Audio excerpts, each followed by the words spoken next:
be so mad when you tell me what that is, but I don't know. It's I can hear it. What is it? It's Little Wing by Jimi Hendrix. Off of Axis Bold as Love, his second album. That is what that is. That is what that is. That is what that was. Hey everybody, welcome back to Great Measures. My name is Richard. This is Judson. Great measures. Great measures. How familiar are you with Steve Vai? Steve Vai. I know who he is. I don't think I've ever listened to his crazy guitar music. Is it crazy? I mean, what I mean is like crazy. You know, he's a virtuoso. Yeah. So a little bit of background on Steve Vai. Born June 6, 1960. Three-time Grammy Award winner and 15-time nominee. He started his music career in 1978 at the age of 18 as a transcriptionist for Frank Zappa. Zappa's a monster, dude. And played in Zappa's band from 1980 to 1983. Yeah. He embarked on a solo career in 1983 and has released 8 studio albums to date. He has recorded and toured with Alcatraz, David Lee Roth, and Whitesnake, as well as recording with artists such as Mary J. Blige, Spinal Tap, Alice Cooper, Motorhead, and Polyphia. Which Polyphia, you will get introduced to Polyphia for sure. There's a funny story behind when Steve Vai tried out for Frank Zappa. Oh, is there? Mm-hmm. Well, let's hear it. I mean, I'll probably get some of it wrong, but he went in there. He was a kid, and he went in there, and Steve Vai is, it's crazy, you know. But that was my. Yeah, I get it. And he went in there and played and did his thing or whatever. I think Frank just sat there and then said, I heard Linda Ronstadt needs a guitar player. Just messing with him, but I guess you have to hear Steve Vai. But he mentioned Linda Ronstadt, said she needs a guitar player. So this song is called... You know much Frank Zappa music? Not really, no. Bro. My aunt is a big Frank Zappa fan, but it's just that guy had like a million albums he put out. I don't even think some of them were even in print anymore. Shout out to Aunt Susan. Shout out to Aunt Susan. And rest in peace, Frank Zappa. So this song is called For the Love of God. Mm-hmm. It is from 1990's Passion and Warfare album.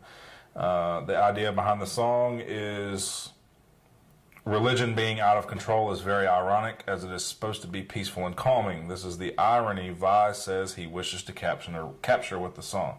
He wrote it to highlight the contrast between what religion is supposed to be versus what radical followers can turn it into. Okay. Let's do it. Proceed, Richard.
walking the fine line between pagan and Christian.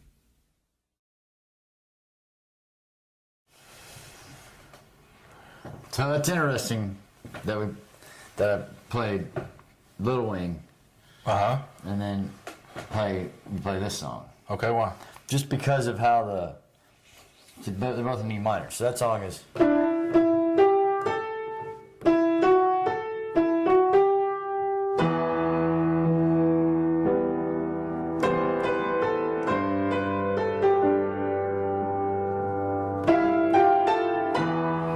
So it's just, those are the first two chords of Little Wing, but then it goes to the C.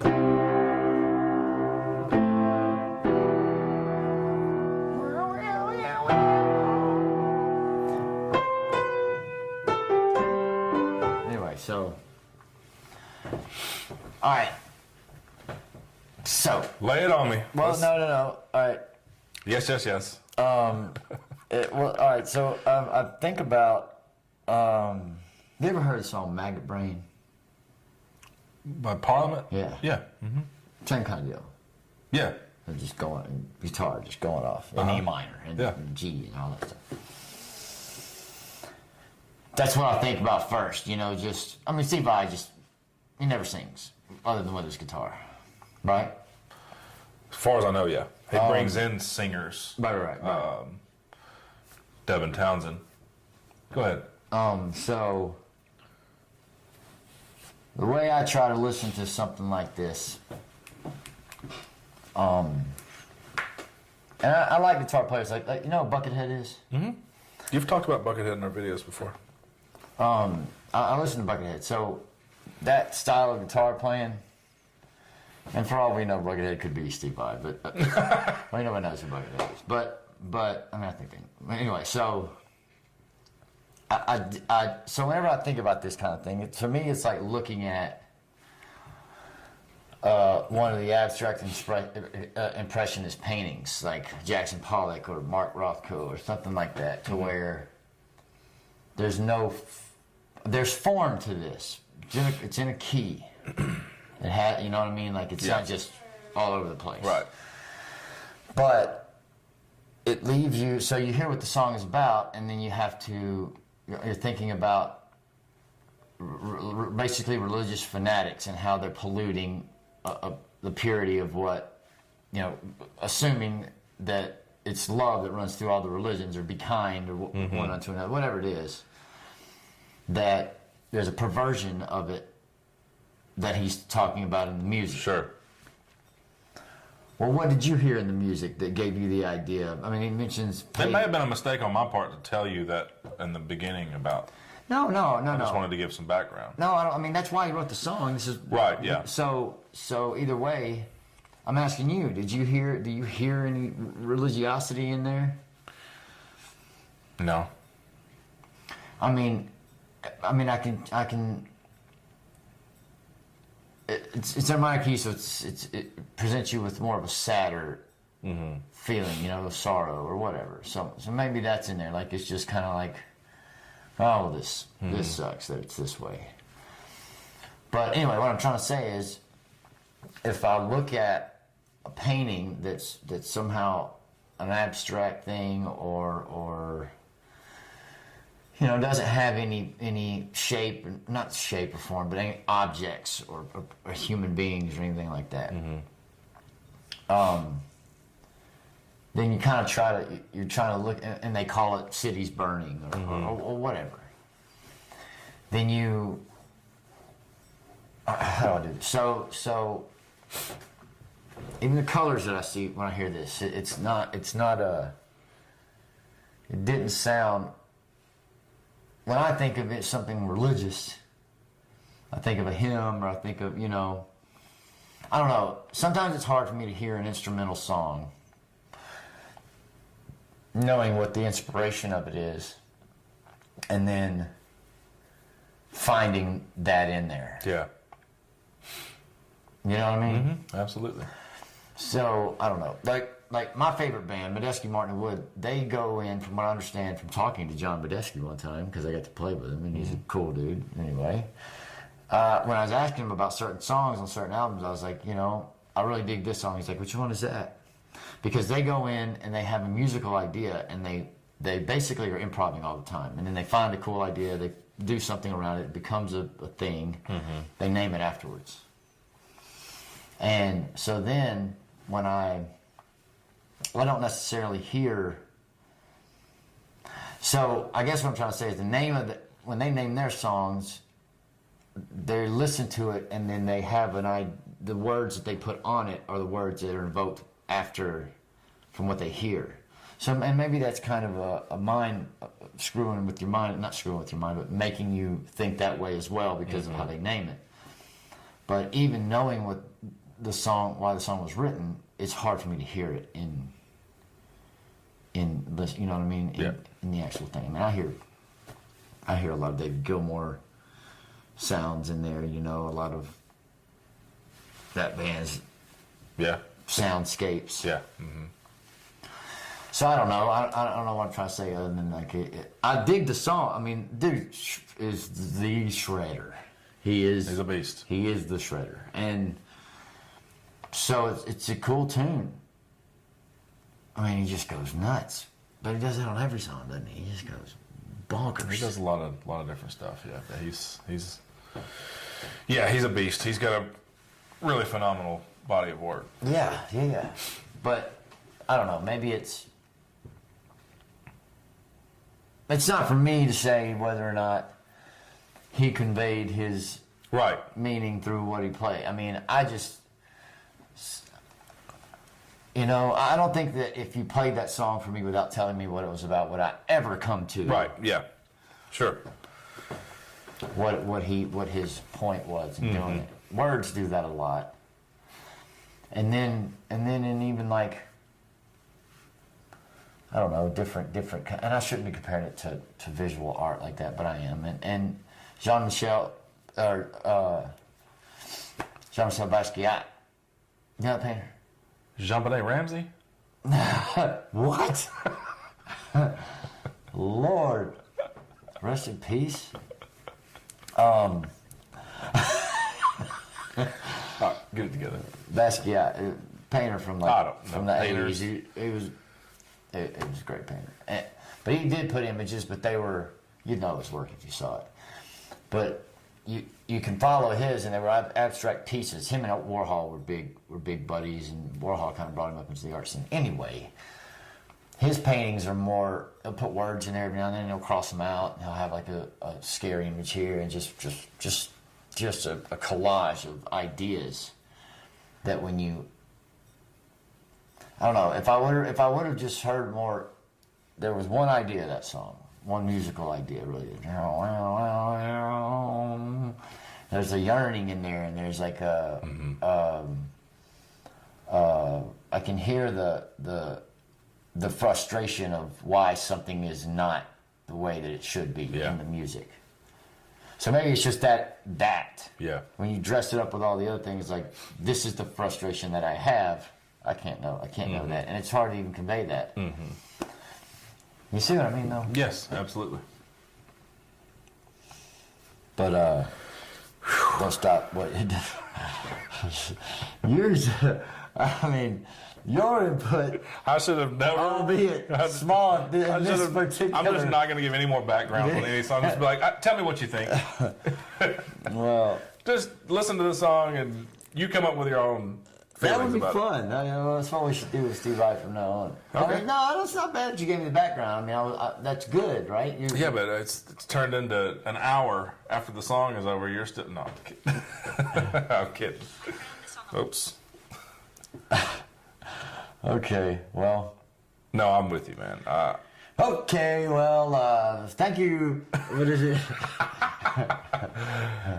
Thanks for watching, everybody. Thanks for watching, everybody. That was For the love of God. For the love of God. For the love of God, Judson, shut up.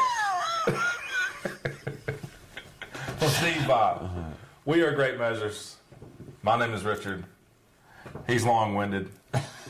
Hope everybody has a wonderful day.